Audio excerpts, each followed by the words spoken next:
For your cheapest and most reliable place to buy your FC24 coins, check out mmoexp.com. Link is down in the description below. Use the code WOLF at a checkout for 5% off your order. Yes then YouTube, we are back, and my brand new updated 4-1-2-1-2 custom tactics are going to make your opponents rage and rage quit without any shadow of a doubt. The 4-1-2-1-2 has been a top 3 formation for me probably since FIFA 16. If any of you know who the huge gorilla is, he made it famous on FIFA 16. I've loved it ever since then, really. It's always, even if it's not really a proper meta formation in a certain FIFA, I always love it. I always have done. It's always got a special place in my heart. So, without any further ado, let's get into the custom tactics. 100% YouTube, balanced on the defensive style with the 4-1-2-1-2 narrow. I would stay well away. And I don't say this often, but I would with this formation. I would stay well away from pressure on heavy touch and press after possession loss in the 4-1-2-1-2 narrow. I don't particularly like trying to press when I'm playing a narrow. I think going forward, it's always been an elite formation. Always has been, always will be. But we need to get it right defensively. So that's why I would use balanced on the defensive style. The defensive width, I only make it a little bit more narrow, ever so slightly. So I only go down ever so slightly, not even noticeable really, from 50 to 45. The reason I do that is, like I just said there, we want to make this formation as defensively solid as we possibly can make it. I don't really want to be too far wide because of how the formation plays in terms of where the players are on the pitch, especially in that midfield 4 of the CDM, 2 centre mids in the cam. I don't really want them drifting too far wide apart, because when that happens, that's when our opponent starts getting a lot of gaps and a lot of easy options in the middle of the park just to pass it around us, you know, like prime Barca with Pep Guardiola. So we want to stay away from that. So that's why I do make it a little bit more narrow. But at the same time, I don't want to go completely narrow where my opponent can then just abuse me on the wing play with it. So that's why I kind of think that 45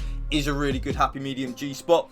The defensive depth, you do have 2 options here, like I say in all my videos at this moment in time, YouTube. So option 1 is the option that I use. I love, use and abuse it. Yes, you can guess, it is 71 depth. Now, if any of you don't know what 71 depth does, you know, if you've been living under a rock for the last month or so, what 71 depth does is, when we lose the ball, our team will then automatically press and automatically offside trap up the pitch. But a really big plus point of this, it doesn't drain our stamina like if we had a press after possession loss or pressure on heavy touch, because the game's kind of broken in terms of, because we're not on pressure on heavy touch or press after possession loss, EA and the coding in the game don't think that we're pressing. So when we are using 71 depth and we do the automatic press and the automatic offside trap, we don't even have to press a button for it. We then don't drain stamina. So that's why it's so OP. But, and there is a but, some of you probably won't like the 71 depth, and that is totally fine, YouTube. I'm telling you right now, if you don't want to use 71 depth, I totally agree. I would use 55 depth on the 4-1-2-1-2 narrow if you're not using 71 depth. Now, the reason for that, pretty simple really. You'll see a running trend when, on my custom tactics and formation videos, when we have 2 CDMs, I say you can be a little bit more aggressive with your defensive depth, because we've got that defensive security of having 2 players there in the middle of the pitch. I kind of think, well, we have that defensive security. When we don't, so like in a 4-1-2-1-2 narrow, we've only got 1. In a 4-4-2, we've only got 2 central midfielders rather than CDMs. I tell you guys to use 55 depth. The reason being, kind of like on the flip side of having the defensive security of 2 CDMs, we don't have the defensive security with just 1. So that's why I recommend 55 if you're not using a 2 CDM formation. But for me, and probably I think most of you, most of you will be using 71 depth in my opinion. The reason being, it's broken and it works and it's effective. It's pretty self-explanatory. The offense, I'm going to go into 0 detail here, YouTube. Balance with dive passing. Let me know in the comment section down below though, do you use anything else? One thing I would say, long ball and balanced. I like it. I do. I like it. I'm not going to say I love it, because I love balance with dive passing, but I like long ball and balanced. Definitely something maybe that you can use 100%. The offensive width, I actually leave it on 50 in the 4-1-2-1-2 narrow. The reason being is, I don't really want to mess with that. I don't want to go too narrow, but also too wide. I kind of just like where the preset setting is. I just like it. So that's why I use it. 7 players in the box. Although I would say, someone commented on my video yesterday or the day before, I can't remember what day it is, to try 6 players in the box. I did. I liked that. I did. So maybe if you're someone that's struggling defensively, maybe give 6 players in the box a go. But 7 for me, I love it. But 6 is definitely a viable option, 100%. 2 corners, and 2 free kicks to stop us getting counter-attacked on from our own corners. Now, the player instructions on the 4-1-2-1-2 narrow. This is where we earn our bread and butter, YouTube. This is where we earn the mullah. This is where we earn it. So, stay central and getting behind on the 2 strikers. That is it. I don't want my strikers venturing out wide. They maybe could do, though, because we do have a cam that gets into the box if you just wait a minute and I'll show you. But I like it when my strikers are in the central areas of the pitch. I kind of don't really feel the need to change that. And what's the saying? If it's not broken, don't try. If it's not broke, don't try and fix it. Something like that. And it works for me. Every single formation, that's what I use on my 2 strikers.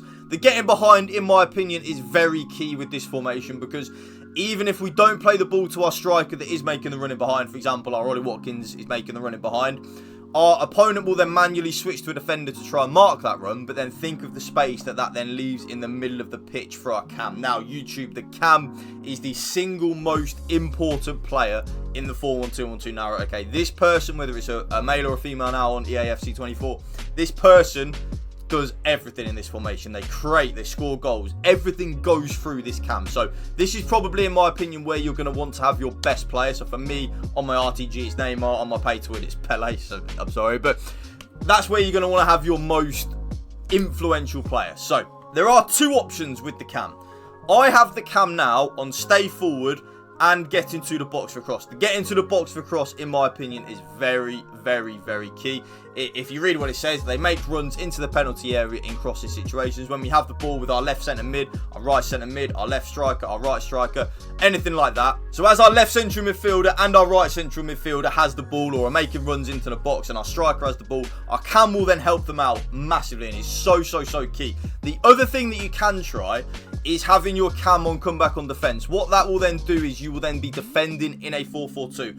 I like it, but I don't love it. Sometimes I like it. I go through phases with the 4-1-2-1-2 narrow where sometimes I want my cam on comeback on defence and sometimes I don't. At this moment in time, I'm leaving him on stay forward. Now, the 2 central midfielders, what you are going to want to have is the more attack-minded central midfielder. So for me on my RTG is my Robert Perez.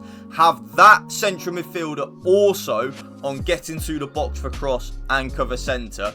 The more, not even defensive minded, but the other midfielder that you don't think is as good going forward as the other central midfielder, you're going to want to then have that central midfielder on stay on the edge of the box for cross and cover centre. So both of them will get forward a little bit, but the more defensive-minded central midfielder will kind of just stay on the edge of the box and be in a good position to stop the transitions. The left central midfielder, well, for me, my left central midfielder, he will then, because it is a he, Robert Perez, he will then get forward and try and help out really much in the box and kind of like be another attacker in the box. I love that. It's something that I've done as a new tweak, and it is very, very, very good.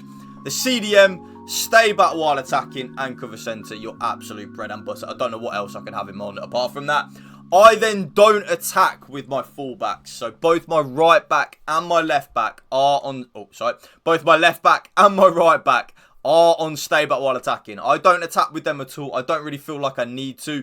And then last but not least, my goalkeeper is on comes for crosses and sweeper keeper.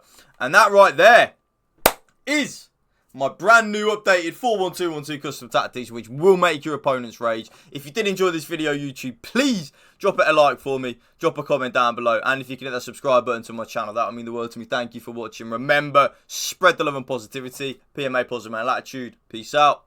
One love.